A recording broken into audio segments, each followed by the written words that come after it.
Bom dia, gente. A gente vai falar hoje, né, sobre algumas outras regiões da Ásia, tá? Esse desenvolvimento aí dessas regiões, né?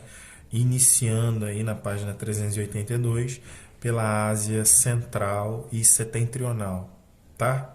A gente vai falar um pouco sobre esse desenvolvimento aí nos últimos anos, né? Principalmente nos últimos 20 a 30 anos aí, né?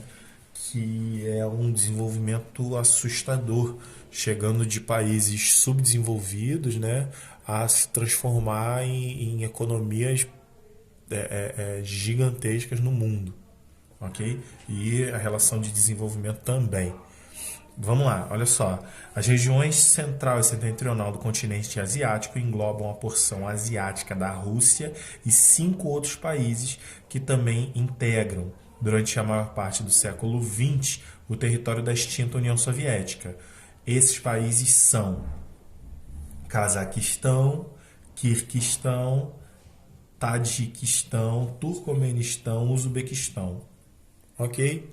Então, a época, a região era uma, naquela época, né? A região era uma das mais pobres da superpotência, mas o fim da União Soviética em 1991, tá? Já se vão aí mais de 20 anos, quase 30, né? Marcou o início de uma nova etapa na história da região, abrindo oportunidades para investimentos externos, né? Rica em recursos naturais e privilegiada pela posição estratégica no continente asiático.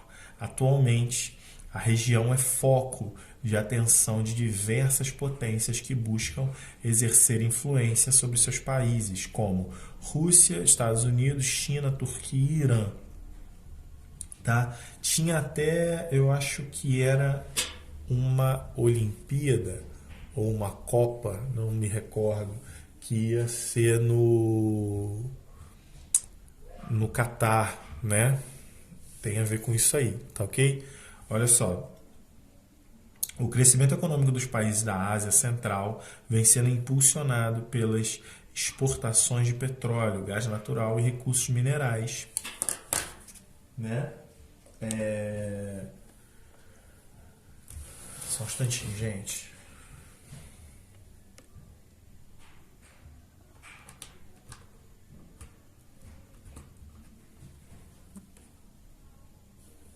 Recursos minerais, cadê?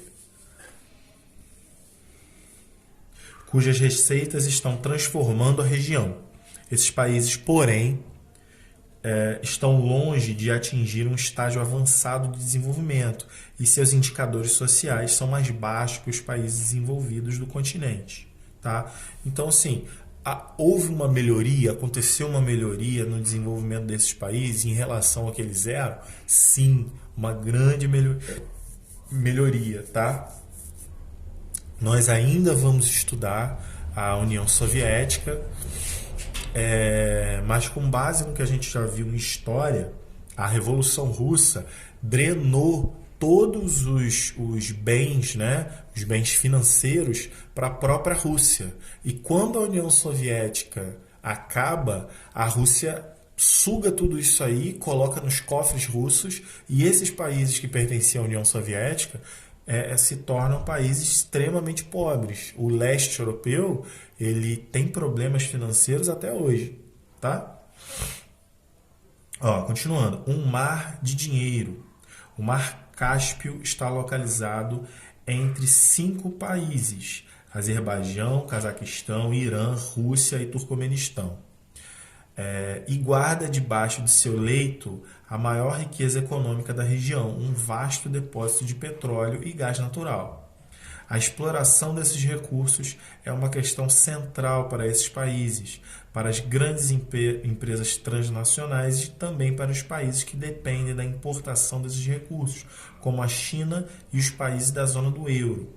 No entanto, tais depósitos continuam inexplorados em razão dos altos investimentos necessários para a extração e o transporte no Mar Cáspio aos mercados consumidores.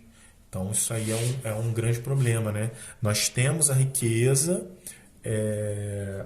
mas a gente não eles não têm como explorar essa riqueza porque demanda de muito incentivo financeiro, né? Então se torna complicado, tá? Olha só. Aí vamos para outra região da Ásia, né? A gente já viu que os outros lá abandonaram a União Soviética, evoluíram sim por causa dos investimentos, né?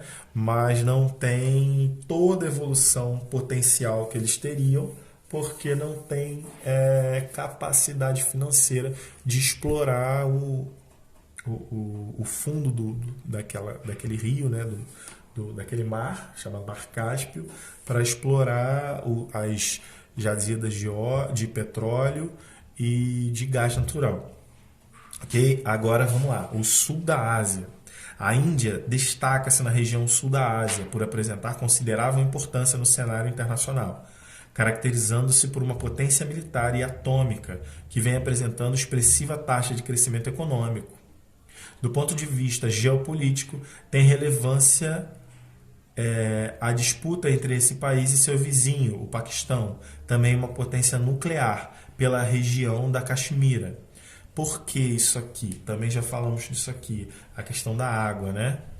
Também trata dessa questão da água, resultando em instabilidade nas últimas décadas. Tá? Então, ó, de modo geral, com exceção da Índia, os outros países da região apresentam uma economia baseada na exportação de matérias-primas, produtos agrícolas e outros de baixo valor agregado. Ok? Com exceção da Índia, gente. A Índia tem um parque industrial gigantesco, né? A Índia não é aquilo que vocês veem na TV relacionado à religião o tempo todo e tudo mais. A Índia tem um parque industrial muito grande. Paquistão e Bangladesh apresentam população e economia mais relevantes do que o Sri Lanka, enquanto Nepal e Butão estão entre os menores e mais pobres países da Ásia. O setor agrícola desses países é marcado pela predominância do sistema de plantation. Tá? O que é a plantation? É isso aqui que a gente está vendo, uma monocultura, tá? A monocultura baseada num trabalho muito agressivo, né? Em grandes latifúndios, tá bom? Grandes latifúndios quer dizer em grandes propriedades de terra. Ó, sistema de plantation herdado do período da colonização britânica no século XIX e baseado na monocultura de chá, arroz, trigo, algodão, milho e outros gêneros em grandes propriedades. Outro ponto relevante na região é a crescente presença da China, que exerce influência sobre os países como o Paquistão e Mianmar. O Paquistão é visto como um aliado estratégico do governo chinês, ao proporcionar um porto de saída e de entrada de mercadoria para os chineses no Oceano Índico. Nesse contexto, a China tem fechado acordos para a realização de altos investimentos no país, como o corredor econômico China-Paquistão. Tá? Então, assim, a gente está percebendo ao longo desse estudo, gente, que a China tem dominado ou tem influenciado diretamente vários países ali à volta, tá? Eu acho que, diferente do Japão, a China é mais agressiva nessa influência, tá? Mais agressiva não no sentido de ataque, bomba, exército, mas mais agressiva no sentido de ser mais direta. Ela quer alguma coisa, ela paga aquilo e ela diretamente atua ali. Eu acho um pouco diferente do jeito que o Japão faz, né? Vamos lá. Ainda continuando no sul, né? Ó. A Índia, falando da Índia aí, ó, a Índia começou a apresentar um expressivo crescimento econômico a partir da década de 90, período em que o governo indiano promoveu medidas de reestruturação econômica e entre elas podemos citar diversificação da indústria nacional. Tá? A Índia tem um grande parque industrial relacionado à telefonia, ok? Redução das tarifas de importação e de barreiras comerciais, né? Nós percebemos isso em outros países também na Ásia, como por exemplo a China e Japão, né? Já apresentava isso antes, tá? Concessão de maior autonomia para a atuação das atividades industriais privadas. Então, é um investimento nas empresas da região, do país, tá bom? A China também tem um parque de informações, né? Um grupo de empresas relacionadas à informática, muito desenvolvido também.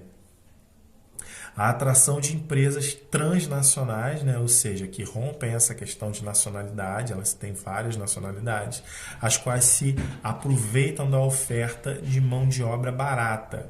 Outra questão da China também, nós temos regiões na China que tem um trabalho praticamente escravo. A China é muito grande, a China tem muita gente, e por ter muita gente, a população absurda, né? Mais de 1 bilhão de pessoas, mais de 1,5 bilhão de pessoas, a China, alguns lugares da China tem uma diferença financeira muito grande. Então a possibilidade de mão de obra barata na China é muito fácil. Não, desculpa, na Índia.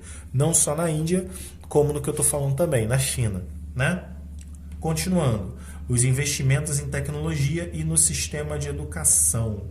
E isso vai trazer uma série de mudanças na Índia, tá? Como, por exemplo, aqui, ó, que eu estava falando, ó, produtos relacionados à tecnologia da informação, software, hardware, vários deles são desenvolvidos na Índia, tá?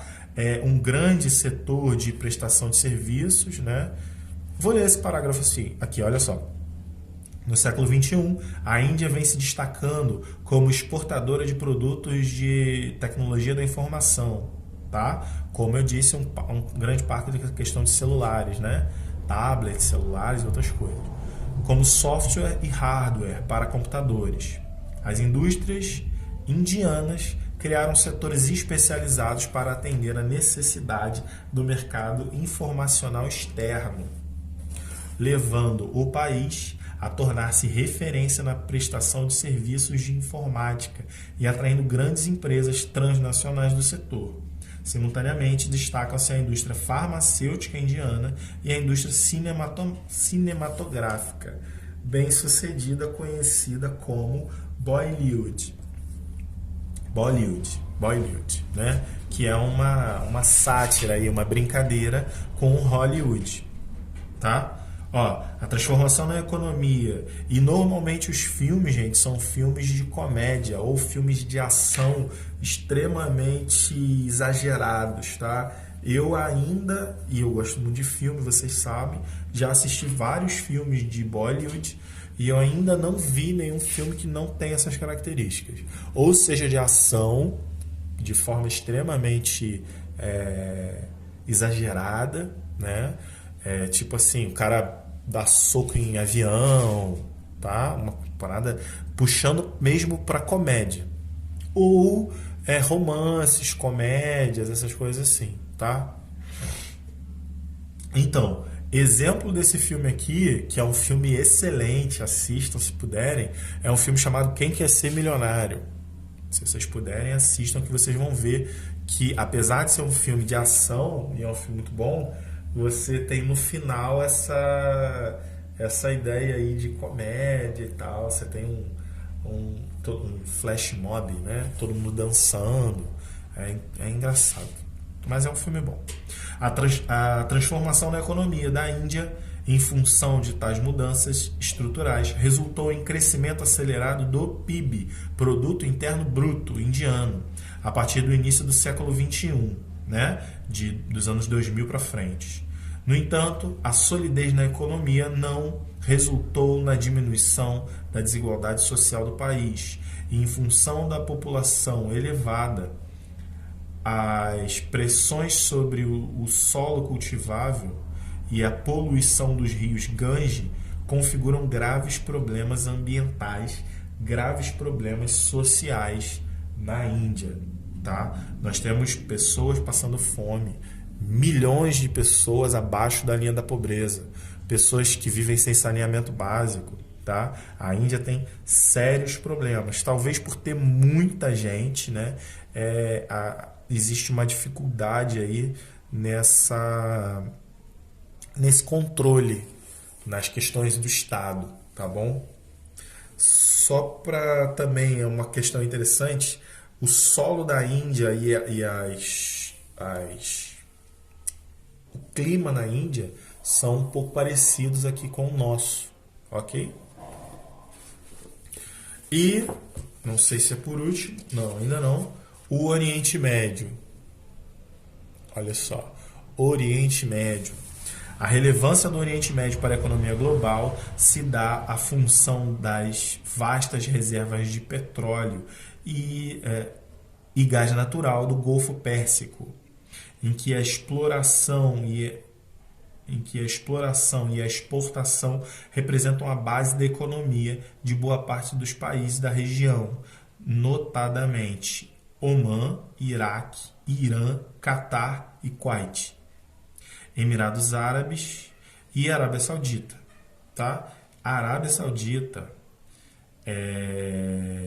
Omã, os Emirados Árabes, são regiões aqui no caso no Oriente Médio, que realmente tem dinheiro e petróleo de uma maneira absurda, tá bom?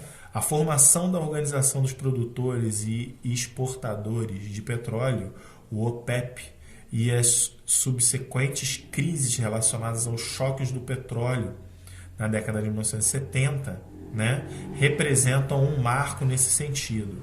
Tal cenário proporciona a esses países ampla receita quer dizer muito dinheiro, oriundos da exportação desses recursos, e torna a região de grande interesse global, sobretudo por parte das grandes potências importadoras de petróleo, como, por exemplo, claramente os Estados Unidos, né? Que qualquer questão, qualquer probleminha que tem no Oriente Médio, os Estados Unidos se mete lá, tá? E eu não estou falando isso de agora, não. Nós temos os Estados Unidos lá depois de 2002, né? A questão do 2001, 2002, a questão do período extremo lá dos terroristas, tá? Nós temos a Guerra do Golfo. Antes da Guerra do Golfo, nós vamos ter a Guerra do Afeganistão, tá? Então, os Estados Unidos sempre é uma dessas potências que, por ter a estrutura dos carros, né, da produção de carros, também quer fazer parte, de alguma forma, dessa estrutura do combustível. Tá bom? Então, vamos lá. Olha aqui, ó. A OPEP e os choques do petróleo. A partir da década de 1960, os países produtores de petróleo do Oriente Médio passaram a nacionalizar suas reservas e tomar controle sobre a produção, determinando assim os preços de venda. Em 1960, alguns desses países, juntamente com a Venezuela, que também tem uma grande jazida de petróleo, criaram a Organização dos Produtores e Exportadores de Petróleo, com o objetivo de estipular metas comerciais aos países membros, controlando grande parte da produção e de exportação do petróleo, fixando preços quando necessário, né? Com o passar do tempo, outros países aderiram a essa organização, que hoje engloba a Argélia, Angola, o Equador, o Irã, o Iraque, Kuwait, Líbia, Nigéria, Catar, Arábia Saudita, Emirados Árabes e Venezuela, Emirados Árabes Unidos, né? Em 1973, os países da OPEP, só país que exporta petróleo, tá, gente? Os países da OPEP diminuíram a produção e elevaram o preço do barril de R$ 2,90 para R$ 11,65 em 3 meses, suspendendo as vendas para os Estados Unidos e os países da Europa, que apoiavam Israel na guerra de Yom Kippur. A economia global sentiu um impacto que ficaria conhecido como primeiro grande choque do petróleo. Nós tínhamos, em 1973, a terceira revolução industrial acontecendo. As cidades fazendo carros demais, a questão industrial se desenvolvendo, né?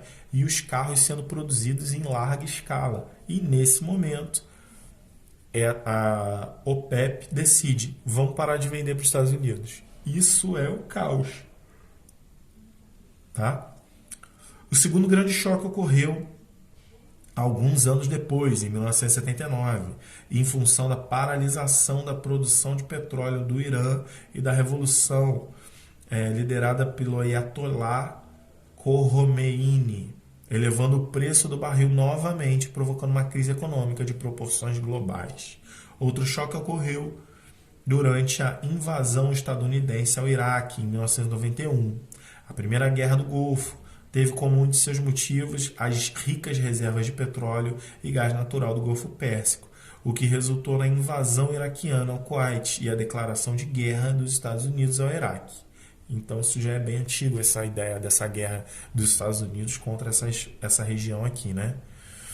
Nesse momento aqui, só para a gente ter essa noção, tá? É nesse momento aqui que os estudos sobre um novo combustível vão surgir, tá? E esse combustível que tem pioneirismo aqui no Brasil foi desenvolvido e é um dos primeiros, é um combustível desenvolvido aqui no Brasil, é o etanol, tá bom?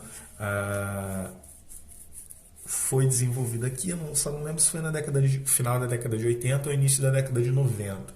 Eu acho que foi no final da década de 80, mas a vinculação para o público, né, veio um pouco depois, então talvez seja na década de 90, tá bom?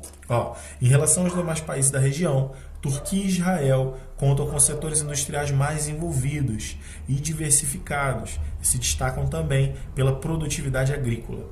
Israel, em função do uso de técnicas avançadas de irrigação, e a Turquia pelo extenso território e solos férteis, o que permite o cultivo de variados tipos de cereais e frutas. Líbano e Jordânia têm a exploração das reservas de minerais e no turismo de suas principais atividades econômicas, enquanto os Emirados Árabes destacam-se pelo peso do setor de comércio e de serviços do país. No país, né, que conta com centros como Dubai, no qual o turismo vem ganhando proporções significativas. Afeganistão, Iêmen e Síria se apresentam como países economicamente mais precários do Oriente Médio na atualidade.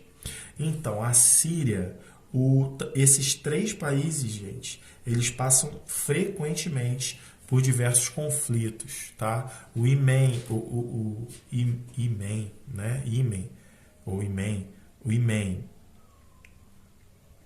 Iêmen e a Síria, não tenho certeza como é que pronuncia isso, mas a Síria e esse país, eles têm tido problemas também com a questão do Estado Islâmico, né? Parece que isso já é passado, mas a questão dos refugiados saindo principalmente da Síria em busca de lugares melhores e possibilidades melhores de vida, né? Para se viver, vão para a Europa. Então, aí a gente vai ter algumas questões aí socioeconômicas problemáticas. Tá? Vamos ver a quantidade de pessoa aqui que vive na Ásia inteira, que vive com problemas relacionados à economia, sociedade, governo e tudo mais. Contrastantes indicadores socioeconômicos. Como foi possível constatar com base no estudo do espaço econômico da Ásia, o continente reúne países com características socioeconômicas distintas. A maior parte apresenta amplas desigualdades internas, com parte da população desfrutando de um padrão de vida elevado e grandes contingentes vivendo abaixo da linha da pobreza. Tá? Aí aqui está falando que enquanto nós temos países com IDH bastante alto, né, como por exemplo o Japão se destacam, nós temos países com baixo índice, né, no IDH. Tá bom? Em 2013, aproximadamente 783 milhões de pessoas no mundo viviam com menos de 1,90, que é a chamada linha da pobreza, né? Deste grupo, 257 milhões, né, 33%, habitavam o sul, só o sul do continente asiático. Tá? Então isso aí é um grande problema. Inclusive a China e a Índia, com um crescimento econômico elevado nos últimos anos, ainda apresentam, até hoje apresentam, né, um grande problema relacionado a esse IDH baixo de alguns setores aí do país, tá? Alguns lugares do país. Alguns países do Oriente Médio, beneficiados pelas receitas oriundas da exploração do petróleo e da baixa densidade populacional, apresentam IDH satisfatório. Porém, o Emirados Árabes Unidos é exemplo claro disso. O Kuwait também é exemplo, tá? O Catar também. Apesar de você ter, né, por causa do modo que é feito essa ideia do IDH alto ou satisfatório, como eles dizem, né, provavelmente algo em torno de 7,5, assim, nós vamos ter uma grande parte da cidade, da população vivendo na miséria, porque nós vamos ter uma desigualdade em relação à estrutura econômica do país. Enquanto poucos ganham muito, mas muito mesmo, tá? Talvez as pessoas mais ricas do mundo estejam aqui: Emirados Árabes, Kuwait, Catar, Iraque e esses países relacionados ao petróleo. E talvez, enquanto as pessoas mais ricas do mundo estão aqui, nós também talvez tenhamos as pessoas mais pobres do mundo nesse mesmo lugar, tá? Índia, por exemplo, é exemplo disso, claro.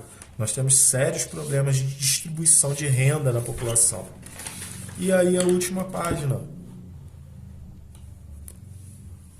Ok?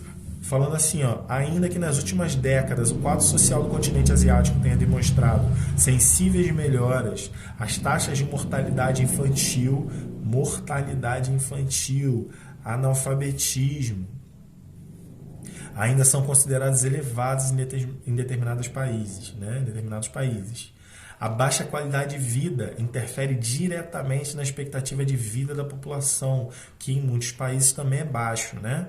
Em geral, é menor nos países asiáticos do que na maioria do continente, né? Em geral, é menor nos países asiáticos do que na maioria dos continentes, tá? A taxa de mortalidade infantil em alguns países, como Iêmen e Butão, por exemplo, também é bastante alarmante. Então, isso tudo preocupa. Enquanto a gente tem cidades gigantescas e extremamente desenvolvidas, tá? Como, por exemplo, a Jakarta, na Indonésia, você tem a cidade imensa, vários arranha-céus, e você tem aqui uma parte da sociedade muito diferente, né? Já simbolizando aqui praticamente barracos, ó. Tá? Ó, além disso, entre 1950 e 2000, o processo de globalização e desenvolvimento econômico desigual aumentaram ainda mais a concentração de renda e os contrastes sociais entre os países envolvidos em desenvolvimento, assim como o contraste social entre cidades importantes do continente, como Dubai, nos Emirados Árabes, Mumbai, na Índia, Xangai, na China, Jakarta, na Indonésia. Tá?